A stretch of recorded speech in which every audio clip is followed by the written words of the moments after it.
Assalamualaikum warahmatullahi wabarakatuh. Perkenalkan, nama saya M. Sidik Setiawan, NPM 23610012. Di sini saya akan menjelaskan pengertian fungsi dan tugas manajemen keuangan lanjutan. Pengertian manajemen keuangan lanjutan. Manajemen keuangan lanjutan adalah manajemen keuangan yang berfokus pada pengelolaan keuangan perusahaan secara lebih kompleks, termasuk strategi investasi, pendanaan, pengelolaan risiko, dan perencanaan keuangan jangka panjang.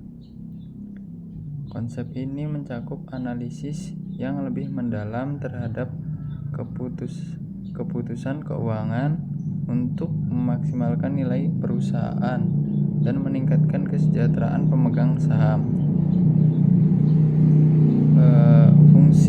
Fungsi manajemen keuangan yaitu manajemen keuangan lanjutan memiliki beberapa fungsi, yaitu 1.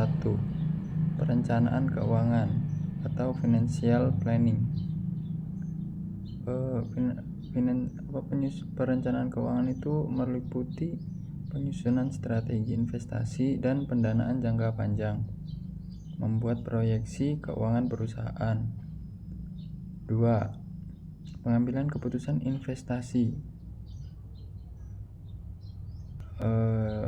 Pengambilan keputusan investasi itu meliputi menilai kelayakan investasi melalui analisis risiko dan keuntungan, mengalokasi dana secara optimal dan dalam proyek yang menguntungkan.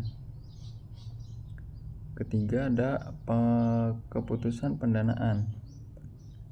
Keputusan pendanaan ini meliputi sumber pendanaan terbaik, yaitu kita memilih sumber pendanaan terbaik seperti ekuitas keuangan atau hibah. Terus mengoptimalkan struktur modal perusahaan untuk meminimalkan biaya modal. Keempat, ada pengelolaan risiko keuangan. Yang ini meliputi mengidentifikasi dan mengelola keuangan,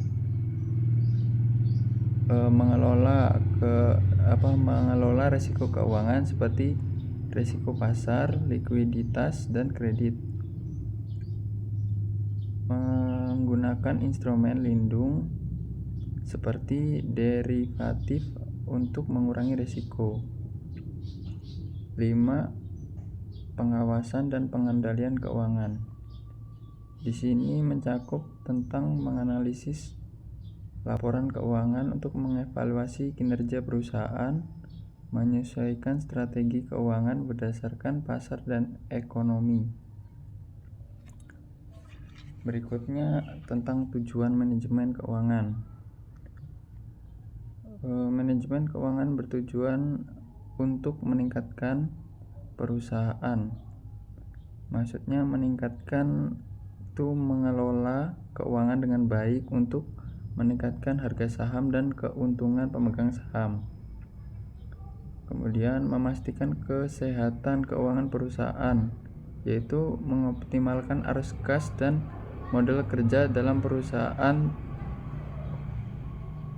Ketiga, meminimalkan risiko keuangan, yaitu menggunakan strategi pengelolaan dan mengurangi risiko demi melindungi perusahaan dalam ketidakpastian ekonomi. Keempat, ada mengoptimalkan keputusan investasi, yaitu dengan cara memilih investasi yang memberikan return maksimal dengan risiko yang dapat diterima. Kemudian menjaga stabilitas dan perubahan jangka panjang. Menyusun strategi yang berkelanjutan dalam perusahaan agar dapat berkembang di masa depan. Jadi kesimpulannya,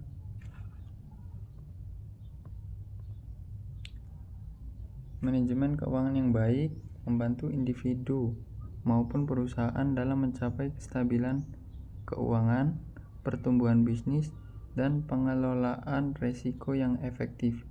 Dengan menerapkan strategi keuangan yang tepat, perusahaan dapat berkembang dan bertahan dalam kondisi ekonomi yang dinamis. Itu saja penjelasan dari saya. Saya akhiri. Wassalamualaikum warahmatullahi wabarakatuh.